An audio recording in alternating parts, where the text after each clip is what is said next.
Sometimes I got to let that run a second. Good evening, DPFers. Welcome to Season 2, Episode 10. I'm calling this one. That was a lot of games in a row. Thanks, everybody, for joining us again on this Phillies day off. It's kind of our MO if you haven't caught on. We figure you all would rather watch the Phillies than us. So we go on when the Phillies aren't on. And if there's a whole bunch of days in a row, you might see us on a weekend morning before like an afternoon game. So everybody, at the bottom of the screen, you'll see pensivetechnology.com. DPF On Tap is brought to you by Pensive Technology. So for all of your internet, sound, security, TV installation, and intercom access needs, please reach out to Pensive Technology today, pensivetechnology.com.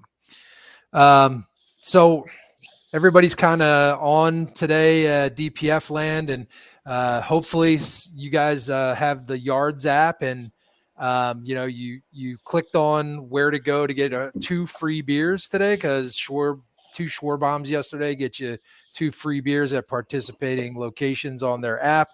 I've got the fruit punch. Looks like everybody else went black can, regular, standard. Love them both. Try the orange and the lime too, and whenever you're out and about, that's kind of what we do, and that's what we do at CBP when we're tailgating as well. I would also recommend, if you go to the brewery, call ahead if you're going to Yards and see if they'll give you a tour. I think they do them on certain days, so make sure you get a reservation. We were able to do that the other day, and it was really cool to see. You probably will go when there's not 17 forklifts running around and almost running us over. So check out our Facebook page. Everybody has some sort of our merch on. We got hats now. You got the DPF hat. Dugan's got the DPF new logo. Check out the tumbler. Really love that one. And if you're walking about town, you might need a fanny pack. Check us out, guys. If you go on our Facebook page, just hit the Shop Now button. And last plug today, May 18th is our group night at Citizens Bank Park. If you go on Phillies, on the Phillies site and type in DPF 2024, when ordering your tickets, you'll get our group rate. We're at about 430 tickets. Still trying to get to that 500 and more, but need to get to that first 500 first so that we can get Chris on the mound, throwing out the first pitch. We are teaming up with No Fly Zone that night. So check out No Fly Zone's Facebook or website and get your tickets there. It's $50, all you can eat and drink. Beers are sponsored by Yards. They have pizza and wings and Primo's hoagies, along with Kiki Vodka. And Kiki Vodka had, the last time we were out, I'll call it a Twisted Tea spinoff with their vodka. Remember, that's on 5/18. Also, check out our Facebook page under the Shop Now button for our Salute to Service t-shirts. All the proceeds for that will go to our partner Battle Brothers Foundation and help our former and current service men and women in need. So purchase those today. And remember, hashtag DPF cares. So we'll get going on today's I just real quick. Thank you, Alex, except for the guys on the call. Alex said, fuck the Mets first, right at 7 p.m. So thank you very much, Alex. We appreciate you. Nice. All right. Hey, I want to start with you, John, tonight. Had this one kind of left over from last time. We didn't get to it. Either that or I just forgot about it. I was in high altitude last time, and so might have had a little bit of trouble with words and thoughts and remembering things. I'm going to use that one. Sorry, Renee. I was in high altitude. Yeah. That's why I didn't remember anything. You should. It works. I'm gonna use that. I'm gonna use that for work tomorrow. I was in airplane mode. I can't come in. It's a beautiful thing. So this one, like I said, was left over from last time, Johnny. So give me a quick rank on our current announcers. Your choice, what the order is, best to worst or worst to best. Are we doing a TV and radio? It's up to you, my friend. Carte blanche. Yeah, I'll do both. Fransky's the top. He's the top dude. Then I got to go LA. Kruk after that. Then T Mac. Then that's where the fucking hill just. it's like a fucking log flume with no water after that. You know what I mean? But I mean, out of those left, it's, I guess, but I'd actually go Lego Head as the best of that crew. Ben Davis, and then I guess Stocker, then Ruben. Do we count Taron? Because I would put Taron like, yeah. It was your question, my friend. You can put anybody anywhere you want. That's how I would do it. Yeah, Fransky, like Chris mentioned last pod, when he finally does retire, we're gonna miss him so much. Him berating he tells it how it is, man. He's just like one of us. He's just like a regular fan. Kruk tries to be like that, but he's got to I think he's got to watch it a little bit more on TV for some reason. I think he corralled back in the last couple of years. But yeah, Larry Anderson's a gem, man. I don't know, man. I mean, what's he do, like 40 something games now? So I don't know how you could scale back from that. He's probably just going to retire next year, one of these years when he gets tired of it. But yeah, that's my order. That's how I would go. I don't disagree with anything that you said. I would throw Murph in before the log plume goes downhill. I kind of like how I forgot about Murph. I considered him the pre and post, but yeah, he does sometimes do. Yeah, I'd throw him in before the log flume crew. Yeah, definitely. Love Murph.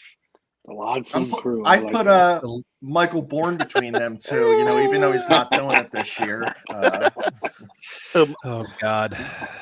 Shout out the muff's mouth.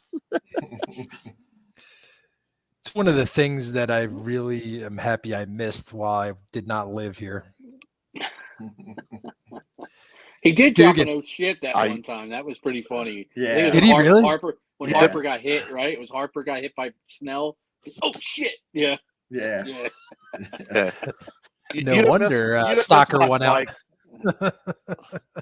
Chris nailed it on the head when he nicknamed him Mushmouth. He sounded just like Mushmouth. Dudes, I'm curious. Is the Hoff the unofficial closer? I don't think so. I think it's going to be a mix and match thing with him and Alvarado. I don't think they're committing to either one of them right now. I think they're going to see kind of where they're at, the opposing teams at in their lineup in the 8th and 9th inning. I think they'll be 8th or 9th inning guys. But I don't think I don't think they're ready to commit to one guy as the closer right now. Alvarado's looked really good doing it. Hoffman's had a couple of hiccups.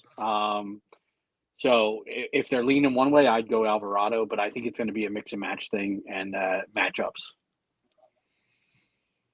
Cool. Really Mike, talk about on Wednesday when you were there, talk about Alvarado's entrance song and like how intimidating it is. So I've taped. I didn't quite tape the light blink because I couldn't get my phone out quick enough. I was lucky enough to go.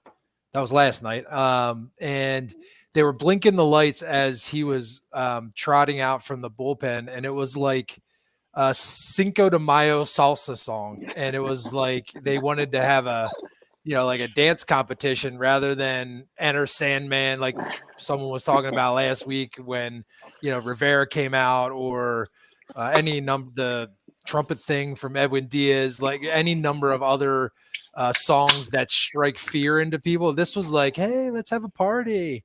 And I got the end of it, and Chris was just like disgusted when I sent it to him. But yeah, it for sure did not strike fear into anyone, and it just kind of was like, hey, like maybe we'll get 3 outs and maybe we won't. I mean, we all like Menudo and Ricky Martin, live in La Vida Loca, but like I just like not for my closer, man. You know who I liked Bautista when he was closing for the Orioles? They would do the The whistle. from The Wire. Yeah. Omar's The whistle. coming. That was Omar's awesome. coming. Yeah. That was really cool. clutch. Really cool. Yeah. Chris, you mean if you're at the plate, changing your equipment and like your gloves 50 times, that Enrique Iglesias is going to strike fear into you, like while Jose, I can be your hero, baby. Jack it out there. I will say, Charles, you're right. He probably did pick the song, but maybe he needs a consultant. You know what I mean? Like maybe he could reach out It to needs something a little harder. Yeah. John or even maybe Stubbsy in the bullpen. I'll hook him up. Chris, think it should be "Hey Fat Boy." That one song from the '90s. It's by like a Jamaican reggae dude. It's like he was calling himself fucking Fat Boy. Like that's hilarious shit. I don't know. Yeah, that is hilarious. I actually have two for you, Chris. The first one's from Ron. Who's the drunkest drunk Phils fan? I see. I'm not. We can't say the name. We all know who it is. It's not one of us. It's someone outside this general four-piece. But yeah, they're by far like they're. I don't think we've ever met them sober. Never met them sober. Not that you've met me sober, but I'm not. I can't definitely name names. This is like the snitch rule. No fucking way, man. Ron, I appreciate the question, but I don't know that like my wife didn't come on there and be like, all right, like change the name to Ron. John, your sound is messing up for me. I don't know if it's for everyone else. Can you hear it now? Garbly. A little robotish. All right, I'll switch to earpiece. Yeah. Cool. All right, Chris. While he does that, Yep. How do you think Topper has handled the lineups and the pitching staff thus far? So I was recently looking back at this, and Girardi, he was like mixing and matching. I think Dugan was calling him Juggle and Joe or something like that. And now we kind of have the same lineup. So like, I'm not against the same lineup. I'm really not. I'm against some of the same guys in the lineup, but I'm not against keeping the lineup the same. In the case of certain things, that keeping the lineup the same, like Marsh should play every day. I don't understand even remotely what the fuck he's thinking bringing him out. I mean, it's a young kid. Let him play 162. I think he's going to hit 300-ish. I think he's going to have 25-ish home runs and score 100 runs. Marsh plays every day. When there's the issue of the Stubbs, who he's a terrible backup. I'm sure he's a great teammate, great DJ, but he's a terrible backup. He's bunting 3 out of 4 times that he's up, and it's just not good.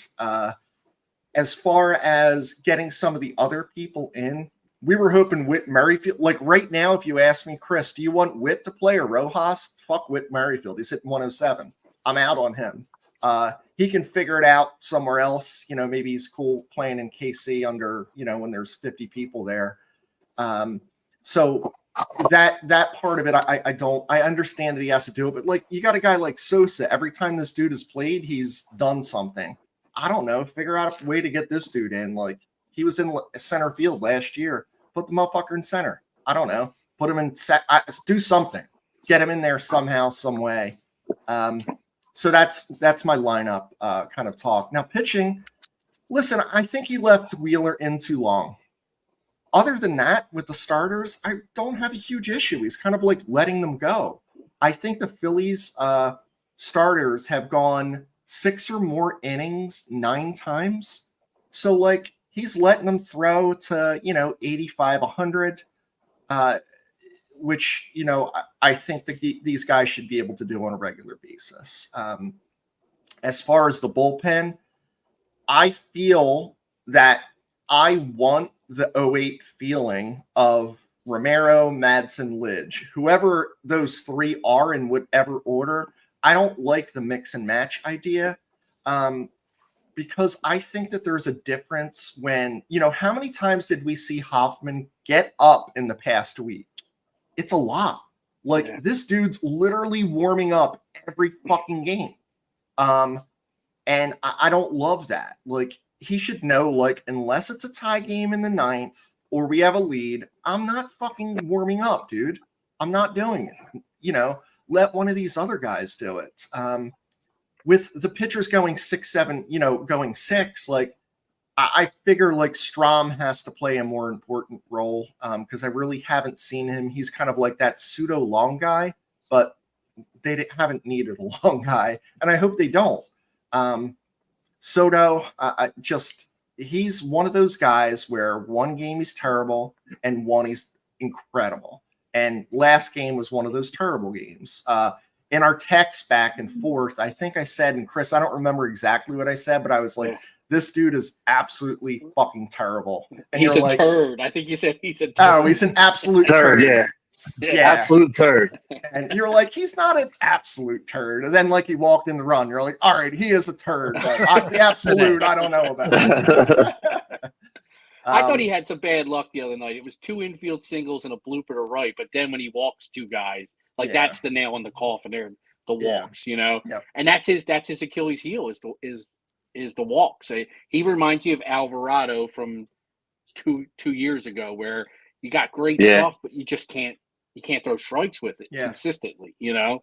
So whatever they did to Alvarado, whatever magic potion they found there, hopefully they can sprinkle some over Soto's head and he figures it out too. But got great stuff. I mean, on a completely unrelated note, Steve Mold is drinking Jameson out of a Phillies highball Jim Beam glass. Just saying. Steve. This makes just a regular Thursday for Steve. Yeah, is this at a home or is this like at a brewery? And the second thing is, like, I don't know if you guys saw it, but Steve was on Let's Make a Deal. So I'm watching it yesterday morning and I'm like, Renee came down and I was like, yo, look at this dude in the back. And she's like looking, and I says, who's that? I says, it's Steve Mold. She's like, what's he doing? I says, Steve Mold's on Let's Make a Deal on a whim. He's like, I'm going to dress up in the Ghostbuster, going to California, and I'm going to get on the show. That's all. Steve Mold doing Steve Mold things. I love it. Like you said, typical Thursday. That's all. Yep. Oh man. Dugan, I got one for you. So I set it up a little bit.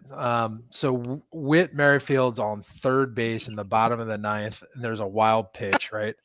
And I immediately wrote this question down. I said, we got to talk it through with someone. So should he have scored, or did he choke and freeze?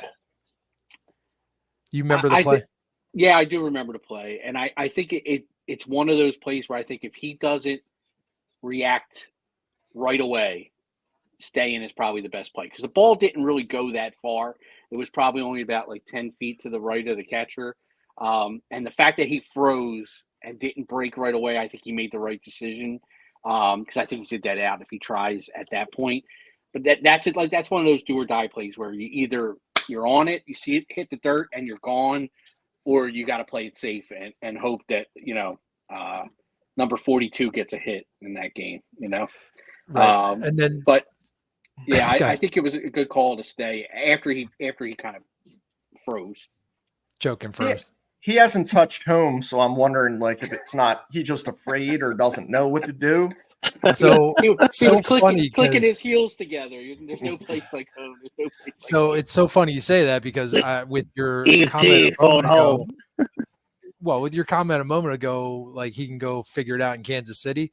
Like, that's kind of what I was thinking. Like, this was a guy we were really excited to get, and he's been less than acceptable. Really, his play is not a acceptable. lot of awkward swings. Like, his swing looks awkward at times. Like, his feet are moving. Like, he's jumping at the ball. He just doesn't look comfortable at all. And that's not the type of hitter he is. If you've watched him in his career, I mean, he's a really good contact hitter. And I mean, he's putting the ball in play. I think he's only struck out like 3 times, but it's weak contact, weak ground balls, a lot of pop-ups. Just he really looks uncomfortable at the plate. I don't get it. So with that being said, I'm going to double up on you, Dugan, because the next one I had for you was, I know it's 19 games now, but I wrote this when there was 17 games. So through 17, there were 3.6 average runs per game this year. That's down From last year's 4.2 and the year before that's 4.5 in the same time frame, 17 games. So is a couple questions here. Is there a reason for concern as this lineup ages? And if so, what's a possible shot in the arm that Double D can do? And the final one is, hey, when do we start to hold the hitting coach accountable? Because to your point a minute ago, this guy Merrifield had a really good swing, and now he came here and he looks kind of clueless. Some of our guys look kind of clueless. There might be a common denominator. What are your thoughts? Yeah, I mean, obviously, I think the biggest issue that the Phillies have right now and why they're down is, I mean, Harper is not.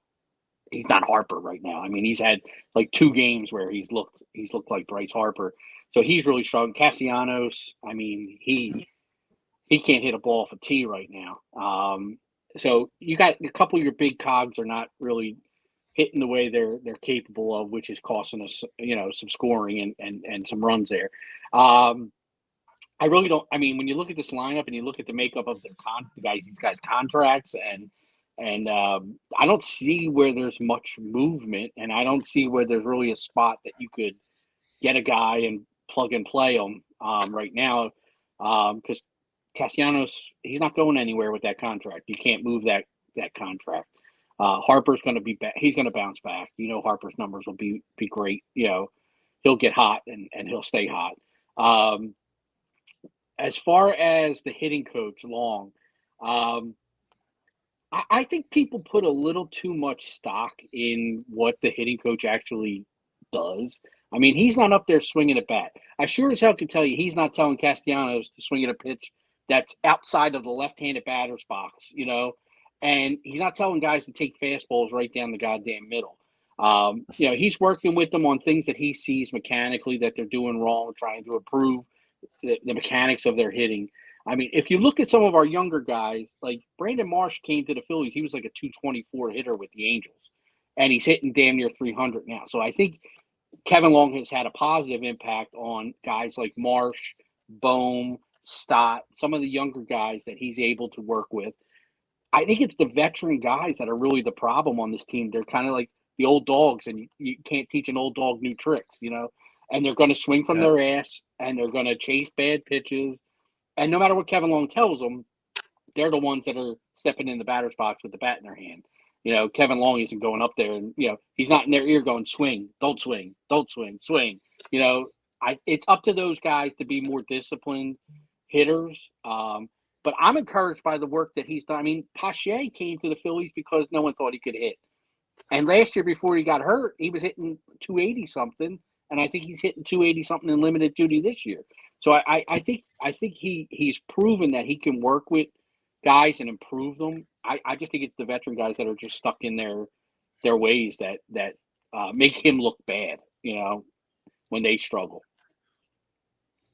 Yeah, I mean, yeah, that's great. Go ahead, Mike. No, go ahead, John. What's crazy is some of those old dogs you talk about. 3 of them had Kevin Long before another stops. Yeah, that was like their guru. That was their guy. Yeah, well, I know Turner's having a nice bounce back year. Turner's having a nice bounce back year. I mean, he's 329 right now. So, Cool. Yeah. Well, I want to keep going with some hitting here. So, Johnny, Rojas, we're just talking about he's not the only one not hitting right now.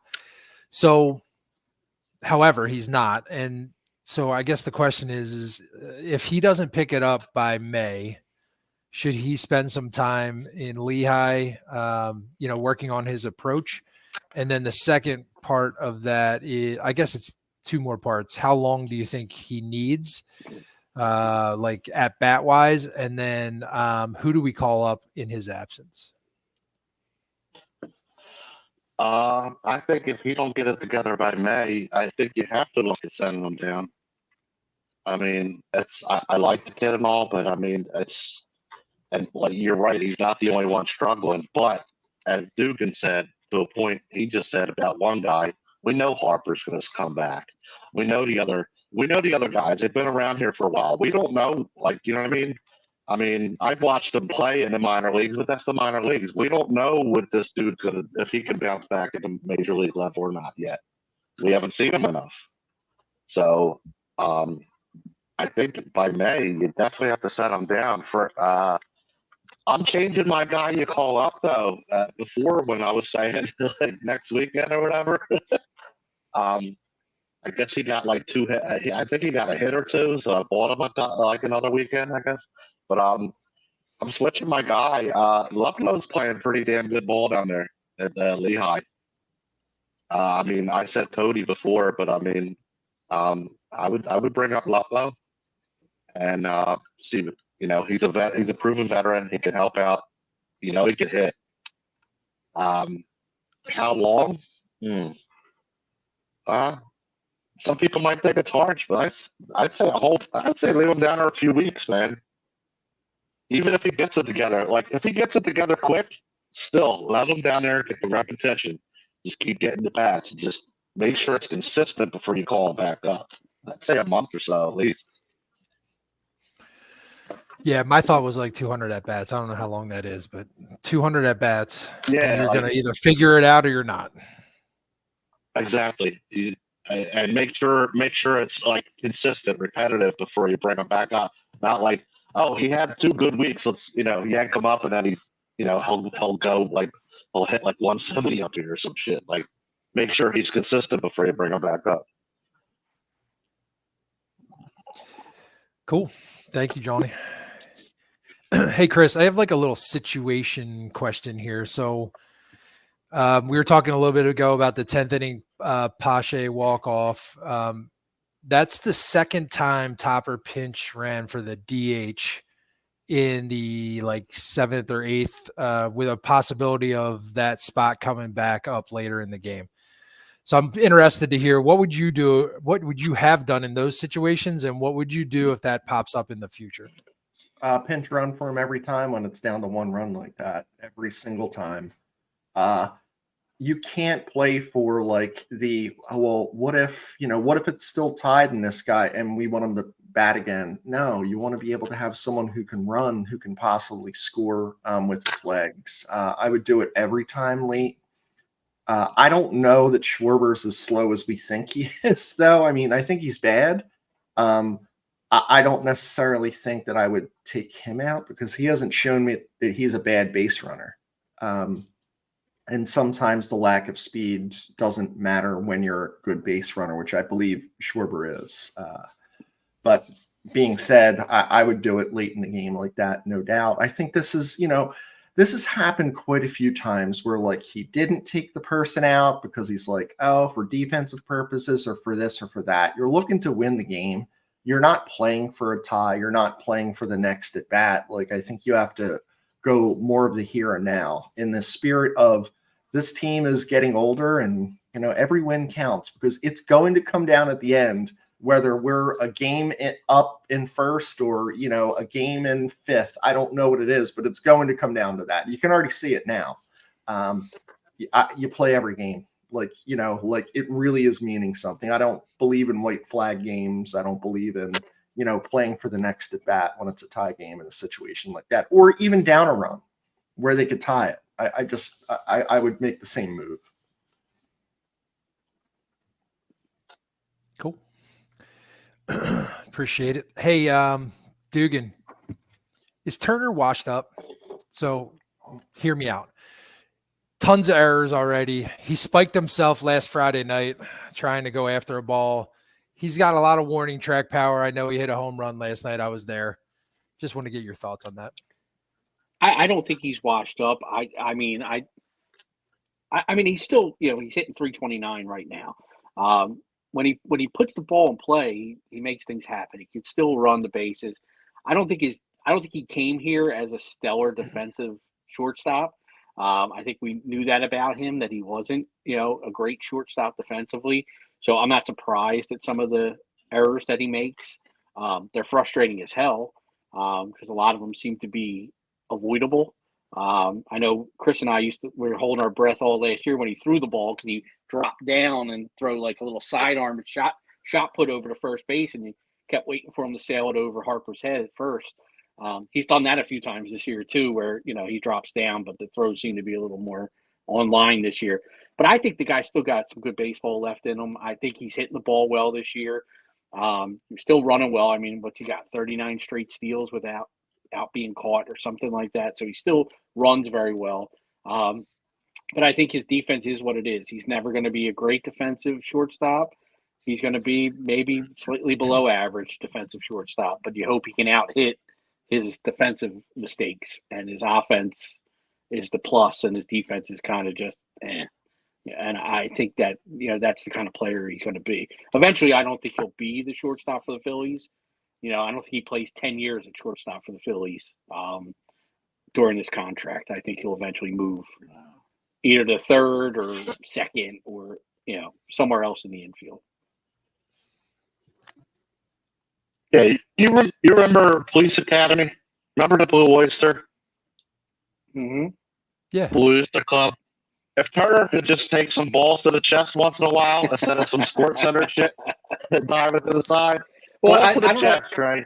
Did you guys watch the game? I mean, did you listen to Schmitty on Sunday? He was talking about the way players field the ball today, everything off to the side, and coming through the ball. And he talked about it, at nauseam. And that's a guy that won, how many Gold Gloves? 12, 13 Gold Gloves.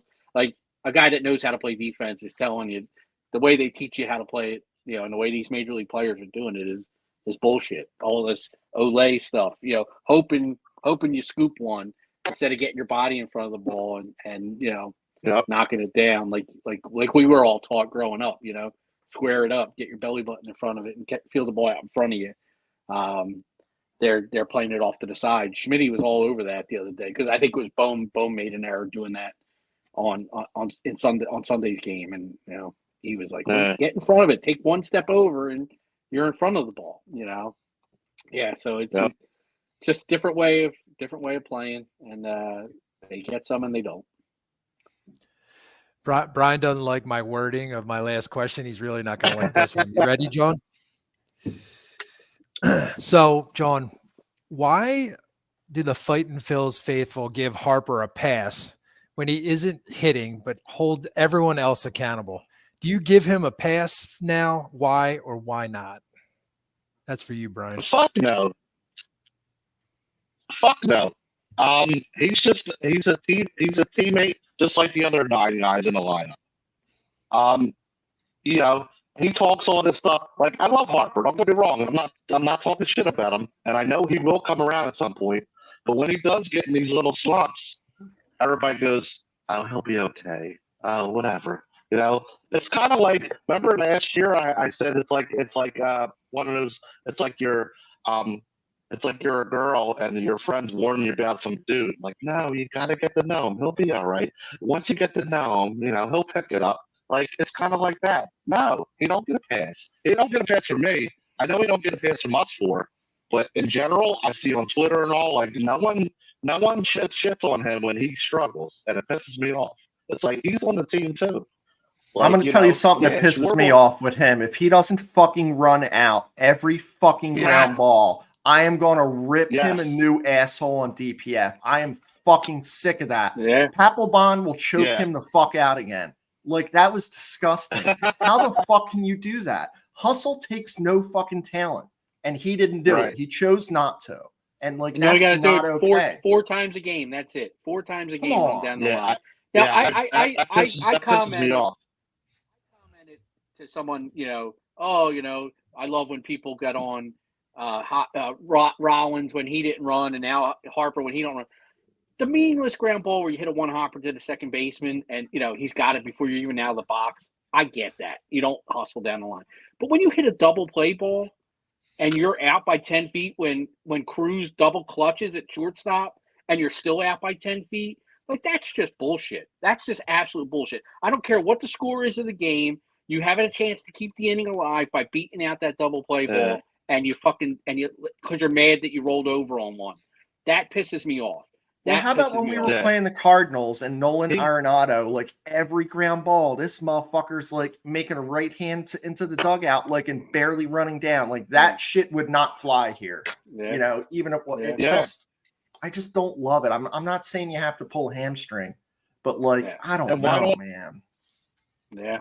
And why don't Topper bench him a game like Charlie did the J roll for not running them out? Oh, you He didn't did. run one out? And Charlie, no one thought Charlie had the balls to do that either. He was the player's manager. He's like, nope, you're going to sit. But I don't think like the whole city's giving him a pass. But I think there's a good majority out there that's like giving him a pass by being silent, I should say.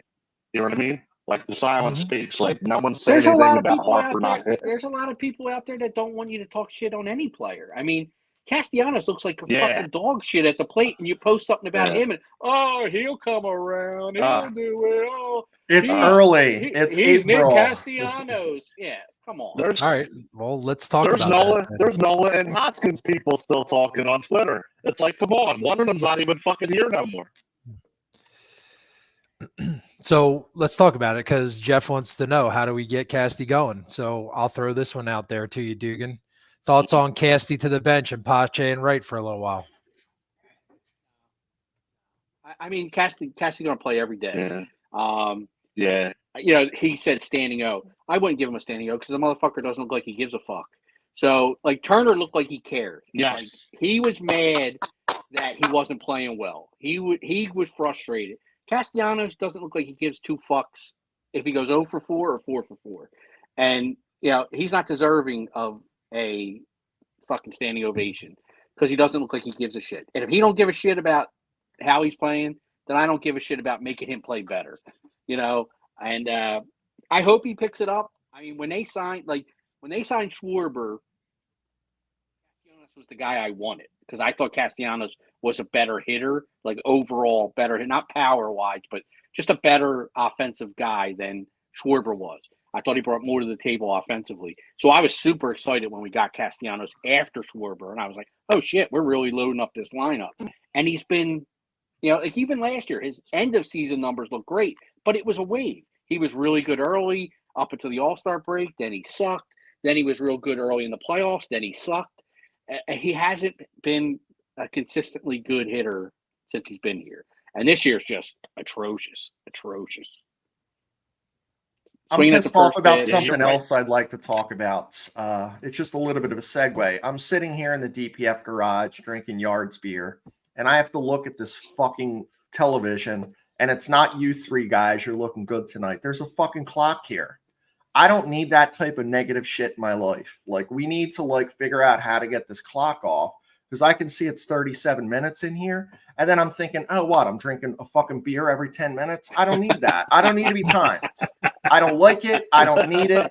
You know, I don't know what I got to do about it. I don't know if I got to put the black tape over this part, but I don't need this fucking clock. So I'll email our on- rep at StreamYard and find out. You're on our fucking time, StreamYard. Drink faster. Yeah, Casty pisses me off, man. You're right, Duke, and that's why I clapped. Like that wasn't a standing out. You hit the nail right on the head. The dude has that whatever, fuck it. I'm getting paid like face every time. And he just shrugs it off and goes to the bag. Like it's how he carries himself. If he owned up to it, and maybe like the others do, and Harper does, and some of these other guys on camera, I might respect him a little more. But if he don't give a fuck, I don't give a fuck either. I'm starting not to like Liam either. Oh, Yeah, fuck him, How about Joe. that? look out! You're gonna cause DPF wife number 3 to Hey, go Mike. non-linear. Hey, She's Mike. already in the comments saying Liam. Mike, me and you cursed at a dead guy last week at the, Gary Carter, so It's all good. we're past that point. Fuck Liam. Yeah. Oh, there you go. Uh, I think Carrie just screamed upstairs. I really do. I love throwing Sorry, situational. You're good. I love throwing situational things over to you, Chris. So Merrifield came up in the 10th the other night. Ghost runner, zombie runner, whatever you want to call that guy, was on second base. He bunted. I know we all kind of, in our little chat said, we would have done the same thing, but I'm just curious. What would you have done in that situation with Pache coming to the plate after Merrifield? So it would have been 1 out. Merrifield's on third, and Pache is up, is what you're saying, Mike? Yes. Bunt again. Bunt again and win the fucking game. So you're saying suicide squeeze? Or, maybe not the Safety suicide squeeze, but safety. Yeah. I mean, Pache is a good bunter. I'm confident that like a run would have scored and a run would have won the game. I'm not against 2 bunts. Like, I don't know why more people don't do it. Like, if you're the home team, because you're at a disadvantage with this ghost runner as the home team. I don't know if people believe that or realize it, but it's statistically correct. The home team loses more than they win. I am going for the win. It's a tie game at that point, and all I need is a run. Yeah, I'll bunt twice. Fuck it. I would not even think twice about that. I don't trust Pache enough to put it in play. I don't trust anyone on the team to put it in play, to be honest with you. I couldn't say one guy on this team I'd be like, he's going to get the fly ball. Like, I think Bohm would probably do it. I think,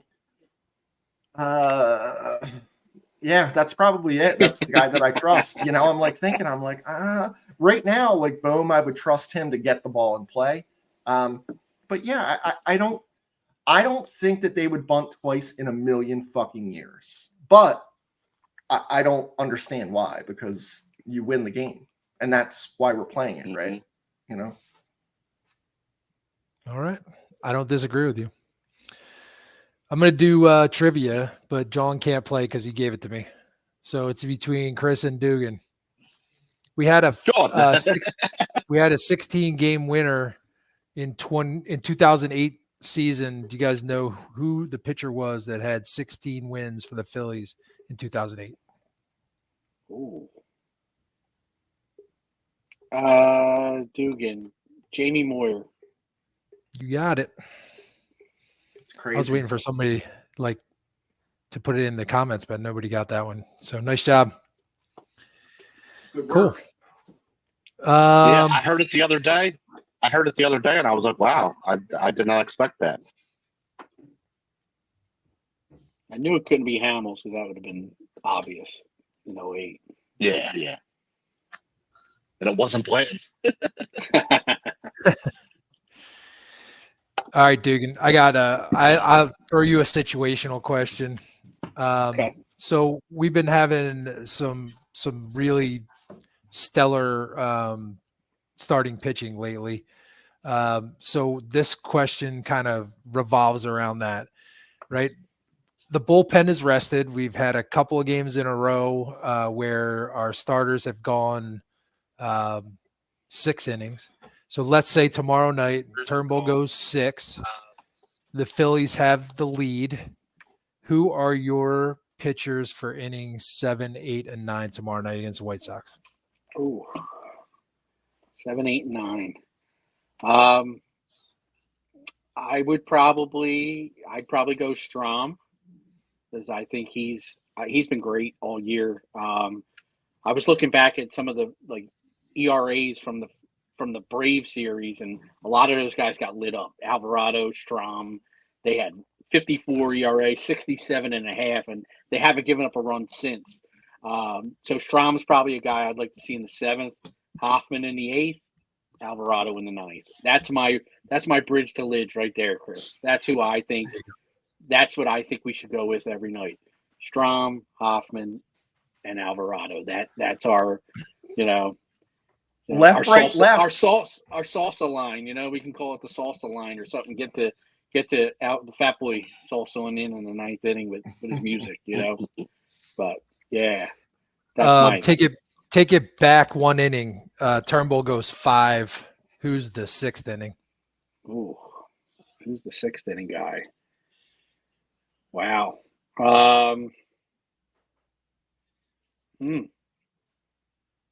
That's a good question.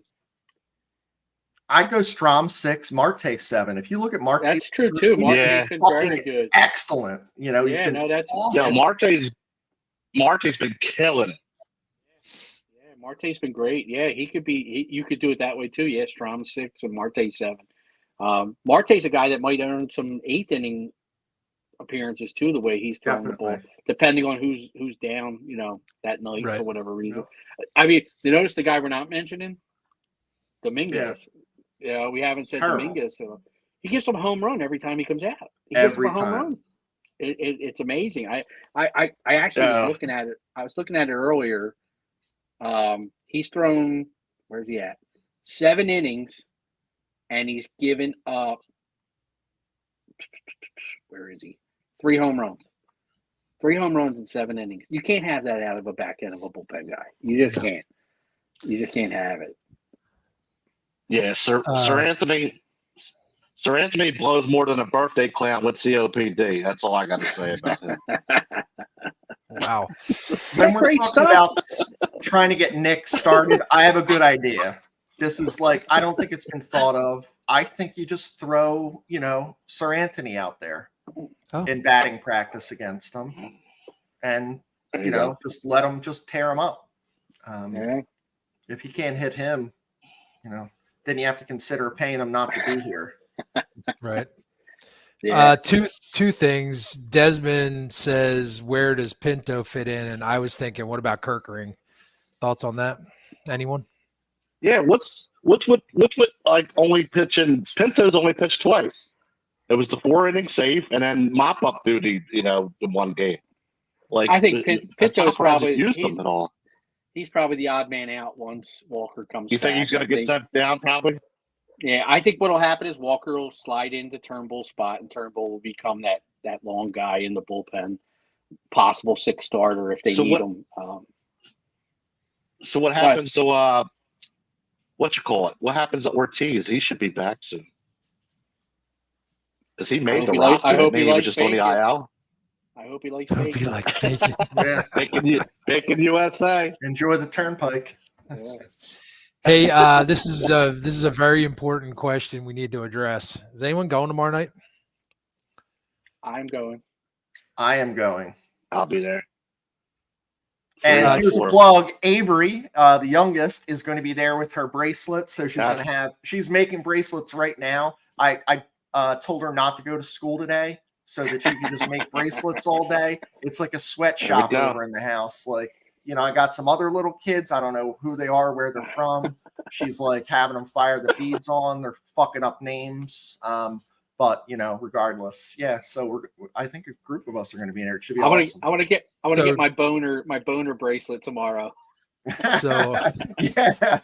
So just real quick, Charles, drop by K33 tomorrow. You might bump into the guys. And as a quick disclaimer, to DHS, Chris was just kidding.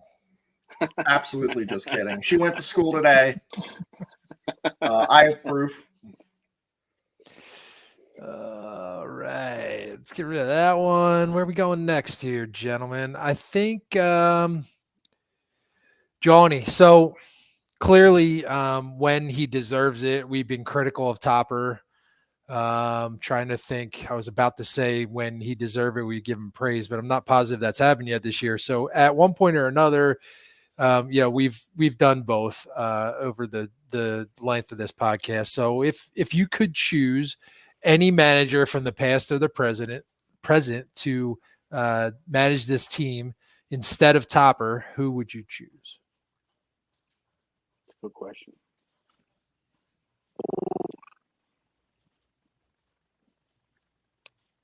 I'm going Jimmy Leland. Maybe he starts in the dugout. I want Jimmy Leland. Is he talking? Your voice is garbling again, John. Yeah. Yeah, your voice is all jacked up. I'll kick while he's playing with his Yeah, let's go around. audio. So I'll answer one and then Chris, you can give yours. So I'm gonna say I like Sparky Anderson.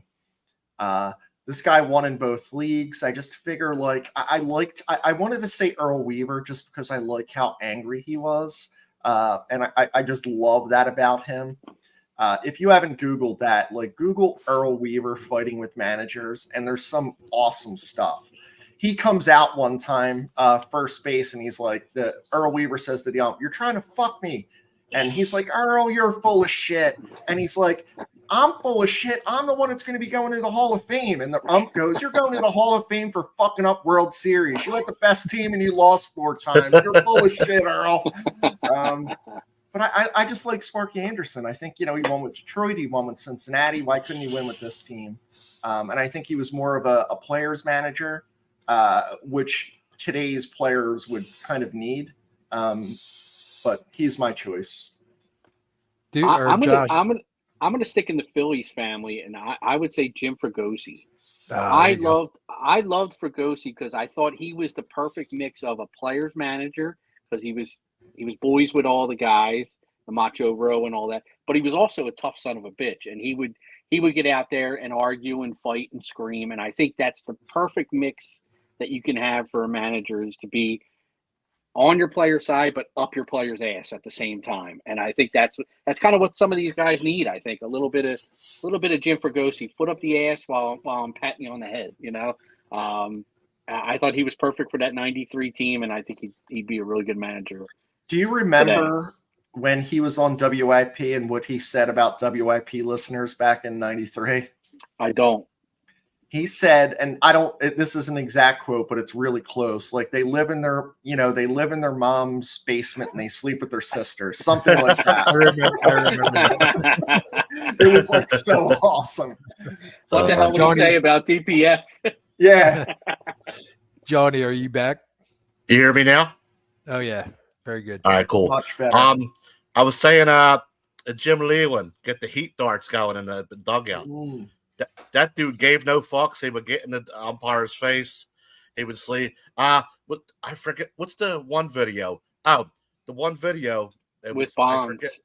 It was with Bonds where he was going to. Throw him out of practice. But yeah, that one too. He threw Bonds out of practice. But the one video where he's arguing with the ump, and then he stops. He stops to fucking the national anthem comes on. Then he goes back to arguing with the dude. Yeah, he's like, I ain't taking no shit off you today. Hold on. Respect America. It's almost like Slapshot. I'm listening to the fucking song. You took my guy, so I'm going to pivot to rest in peace. Just passed this week, Whitey Herzog, for all the same reasons. He was someone who could motivate players that make all this money, not as much back when he coached or managed as now, but he could still motivate folks that made a lot of money playing this game, but he would also go and fight for them on the field and also put them in line. So when he needed to. And he had that helmet too, remember? Remember when Pedro threw him, and then the next game he came back with an Army? Oh, yeah. That's right. I forgot about that. That was back in the day. Holy mackerel. Yeah. Let's see. I guess over to Chris real quick. Dylan Carlson is on the IL for the Cardinals right now with a shoulder injury. Been rumored to be on Double D's radar as a possible offensive spark for our outfield. Any thoughts on what his contributions might be to the Phils when healthy if he was acquired? I'm not interested. I think he's this. If I'm thinking of the wrong guy, Mike, let me know. But I think this dude's consistently hurt, and I'm just not interested in. I know he's left-handed, correct? Yes. Guys, yeah. I mean, that's the only thing that interests me at all is, he's left-handed as opposed to right-handed. But I would just say no. It's no upgrade. So short and sweet. That's fine. Just looking at. Give me a quick second. I'll look at like this here. Maybe you guys can help me with this. Any take on Sterling retiring from radio, his style versus our broadcasters? Yeah, I'd like to take this one. Fuck the Yankees. And my favorite part of this dude is when he got hit by the ball and screamed like a little bitch. Fuck him and fuck the Yankees. I knew someone would have an answer. Thank you very much. The Yankees. Yeah. and he got hit by the Oh. ball, and his glasses are half off, and he's like, "Oh, Oh All yeah, right. it hit him in the booth. He's like, "Oh, that just Yeah. hit me." And ow!" it was I- almost like Snaggleputt. Oh, that hit me. No one even warned me. Even. I will say, I heard a stat the other night that just think about how many total Yankees games have ever been played. He's announced 29% of them. That's kind of a crazy stat. What happened to the who was the guy before him? I remember I went to Yankee Stadium as a kid. Sounded like the dude was choking on his own tapioca. The old dude. The old PA announcer for Yankee Stadium. Oh no, I'm talking about the PA announcer. I'm not talking about the TV guy. Never mind. Yeah, I went there when I was a kid, the real Yankee Stadium, the original one. He's like, up to bat now, number. I'm like, what? Philip, going to tomorrow's game. Philip, find K33. That's where you'll find see these us. fine gentlemen tomorrow. Yeah, in the link. Yep. Yeah, yeah, that's a great call, Duke. And I act like everybody knows where K33 is.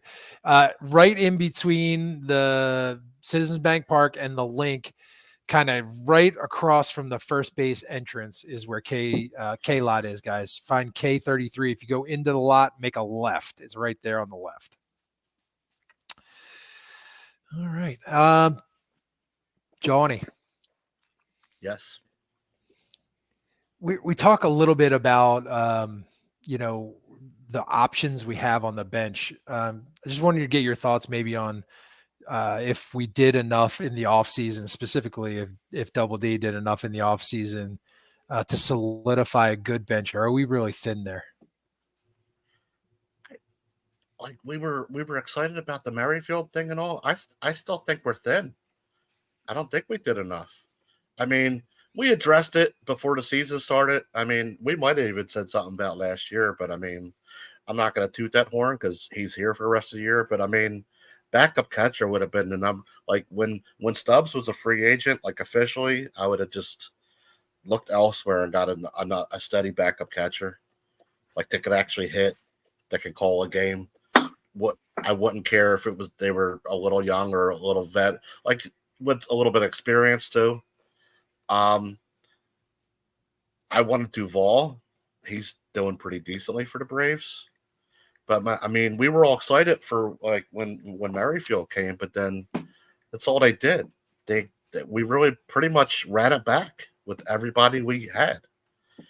I mean, on position player wise, I wanted a left-handed option off the bench. They tried Cave, and well, we know that didn't work. Thank God he got DFA'd. But no, I think we're thin. I think we're thin, and there's no real people called me crazy the one time when initially I put that on Twitter too with when I said if Rojas goes down, call up Cody early.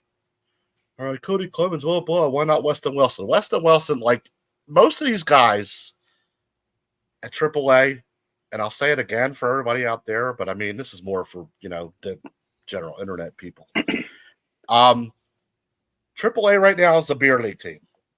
Like there's no pretty much studs right there right now. Like you can call up a guy to fill in if someone's hurt or injured or whatever, or while you're looking to make a move. But there's nobody going to make a difference. Like, I mean, pitching wise is a different story. Like maybe you might see Abel later in the year if you need pitching, whatever. But position player wise, it's a beer league team. But that's Isn't about Wilson's like 31 or 32? yeah, that's what I'm saying. These guys he's are an all in their older- 30s and shit. Yeah, he's an older guy. He's like been I like around. the guy. I'm not shitting on him. Like I like when we called him up. He helped us out last year or whatever year that was last year. He helped us out a little bit, but that's what you're gonna get, like a fill-in. Like you're not gonna get like when they called Rojas up last year, he made a difference last year. Not so far this year. But like that's about to change probably at the end of the year. Like, close when it gets close to the end of the minor league years, they do the promotions at the end of the year. That'll change. And then in the all season, some of that talent's gonna come up from Reading, and you know what I mean? It's finally like coming up. Like you got a lot of talent at like Reading and Jersey Shore and shit, but there's nobody really there to, come and make an impact. So I mean, what are you gonna do? Call up Derek Hall? Like, what? All I could do is play like first base and DH, and we got like 5 DHs. Still, True. even without Reese, we got like 4 or 5 DHs. I mean, yeah, like I don't think Dave did enough. I mean, unless Witt makes me eat crow and turns it around, but he's not impressing me so far. We'll see. Do you guys think, this is a general question, do you think that the Phillies interpreter for the Spanish speaking players is maybe not doing a good job? And the reason why I'm asking this is the Spanish word for closer is cerca, Cerca. Do you think that Dominguez and Soto are misconstruing this as they're supposed to make the game closer Close. as they come in and not be a closer? You could be onto something there. Just putting it out there, you know. He's got I money will- on the over. He's got money on Hey. the over for the score. Yeah, I will Dinero. say, Dinero don't think- bueno. I will say, I don't think half of them need him. Let me just put it to you that way. In Mhm. watching the interviews, they're answering the question before he Yeah. tells it to them in Yeah. Spanish. So You it's a got a little good point though, suspect there. Chris. You got a good point though there, Chris. Possible. Like going back to like Alvarado's walk-in song, like Sir Anthony or Soto could come out the 9 Inch Nails closer. You know what I mean? That's it. Yeah. There you go. Charles says, is our farm system weak compared to other clubs, or are we in good shape? And I'm going to take a quick stab at that one, and then Johnny or whoever can chime in. I think they've gotten a lot stronger over the last however long Preston Mattingly has been around, like 2.5, 3 Yes. years, something like that. In that time, before that time frame, they were in the bottom tiers of farm systems, and now I believe they're at least top 5. If I remember reading something in the fall, like they were in the top 5 and looking to get into maybe like the top 3 farm systems in baseball. So, guys, correct me if I'm remembering that wrong. No, I think it's right. I mean, they've been we moved up a bottom few notches 5%. last year. Yeah. And they were bad. And, Clentac and like Fail, I they were McPhail. They were very bad. It was a bad. Oh, yeah. Like I said last year, I said be patient because it was a beer league team last year. It's a different beer league team this year, though. Our AAA team's got solid dudes. Like they're gonna kick ass this year. Down like they might make a championship run in like AAA. Like they're good. It's just none of those. You know what I mean? They're not impactful for the MLB.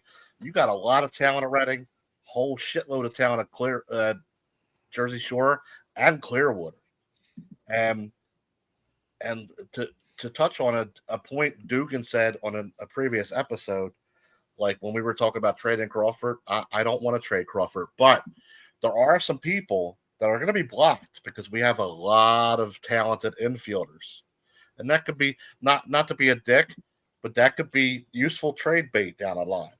Sure. Like bring them up, develop them, and once they get to a certain point, other clubs are paying attention. Like boom, boom, boom. You know what I mean? We need a pitcher here. Take these guys. We need a outfitter. Boom, boom, boom. Because they're blocked with Trey and Stott and Bohm there. You know what I mean? And Harper. So might as well, but develop them. But Mattingly's doing a good job. You're gonna see a major difference by the end of the year and going into next year. Guys getting bumped. Another thing I wanted to say is I was looking at the minor league standings recently, and this is more of an inside joke between us 3 guys, but one of the teams are fucking terrible right now. Every other one either is I'm at glad. 500 or has a winning season, and I'm fucking glad too. Karma's a motherfucker. All right, I got a trivia, and then we'll wrap it up. But I want to say to Papa John, it was our pleasure. Thanks. You don't need to thank us though. Just remember, hashtag DPF cares all the time, and so it's our pleasure to help out last weekend. So last trivia, everybody's involved. This month is an anniversary for the Fanatic.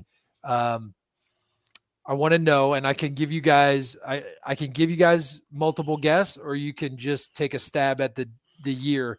But April 25th is the anniversary. What year, I want to know, did the Fanatics start? Do you guys want A, B, C, D, or do you want to just try and guess? Now let's just go with it. I think we all know. I'm going to take a stab and say 75. I'm going to say Not 77. 77. Not correct. John, 78. 78 is correct. Attaboy. They April had Phillies. 25th, Yeah, they had Phillies 1978. before that. I was at his first birthday party. I know I was at that. I have pictures at the game of his first birthday. I was trying to figure out. I was born in 74, so I'm trying to I was probably about 4 or 5, somewhere around there. So, yeah. That's a great I call. saw It's, Captain that's, Noah. Captain Noah was there. Captain Noah. Yeah. Oh my God. Larry Ferrari. All the mascots were there. Yeah, it was awesome. the Fanatics' birthday is the youngest DPF Pennsburg daughter birthday too. How you like that? Yeah, that's Nice. cool. Another. That's Hey, awesome.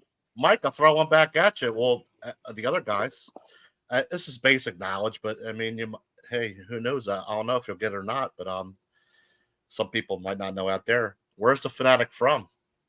Galapagos Islands. Yeah. There you go. Yeah. You know what? That- Fuck the San Diego chicken. I was so sick of him Terrible. being like on the Terrible. baseball bunch and like, oh, he's the coolest one. He's fucking terrible. Nothing cool. I agree with that. He grabbed his beak and go this way. Okay. Like he's terrible. I hate Yuppie, the old Expos mascot. The Canadians mascot. You with the dead people, man. Hating me. Come on. No, he's still Yuppie. No, Yuppie's still around. Yuppie's the Canadians No. mascot too. Yeah, he does hockey. Yeah. Okay. I Yeah. didn't know that. Very cool. Well, hey guys, I appreciate you chatting with me today. Anything final thoughts? I'll just go bottom right to top right. So Johnny, any final thoughts? Yeah, real quick. Tell a friend, tell the guy at the corner store, the bar fly down at the corner bar, your barber, whoever. Yo, get this man on the upper left of the fucking mound on the 18th, please. Like when we share it, inbox all your fucking family. We need like 70 people, man. He's got the glove sitting here, like Oh, I've been in here throwing, like I'm not just in here drinking we're beers. so like- close. Yeah. We're so close, man. Like, help us get that threshold. Like, none of this money, we're not collecting any of this money. This money's all for us to have a good time. Yep. Like, come out, tailgate, have some drink, have some food, listen to some music, have a great fucking time. Also, buy a Salute the Service t-shirt off the website, drunkphilsfans.com. They have numerous colors, and all proceeds of that t-shirt Mike's holding up go to Battle Brothers Foundation, who the representative for Battle Brothers will be there as well. So help our fellow veterans out.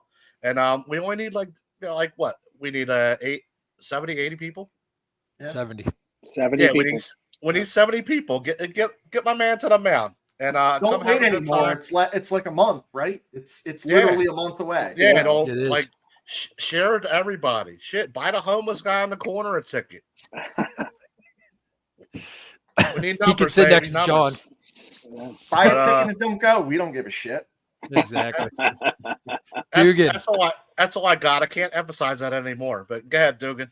Thank you, John. All right, so the Phils are in the tail end of a 10-game homestand. Right now, they are 5-2 on the homestand with the shitty-ass White Sox coming in.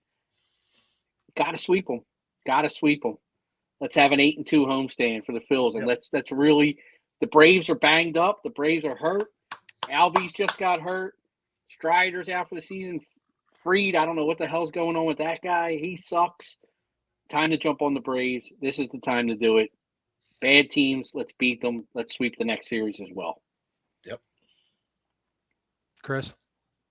So there's a certain team who's been terrible that was supposed to be good last year that is now the hottest team in baseball, and I really hope this rivalry comes back because I don't really like the Braves are terrible. I fucking hate the Mets, and I hate them even more when they're a little bit good and we can kick the shit out of them.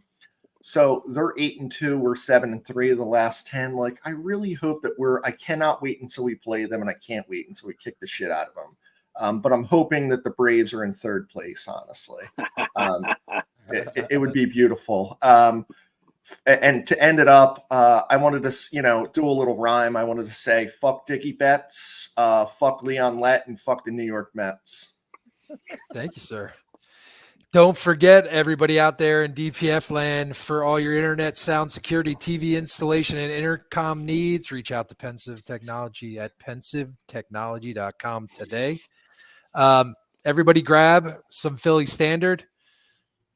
Dugan joined me with we're 4 for 4 on the punch, guys. That's how we do We got it. the regular, the punch, the orange, and the lime. Check it out at all of your local establishments. If they don't carry it, ask for it, and Yards will get it to them. John did a great May 18th plug, so I don't have to do that. Check out our Facebook page at shop in our Shop Now button, especially for those Salute to Service shirts. So I'll end up with fuck the Mets, fuck Joe Carter, and fuck the chicken, the San Diego chicken. Appreciate you Fuck guys that listening. Thanks so much, and we'll see you next time. See you, And fuck peeps. Liam. See ya.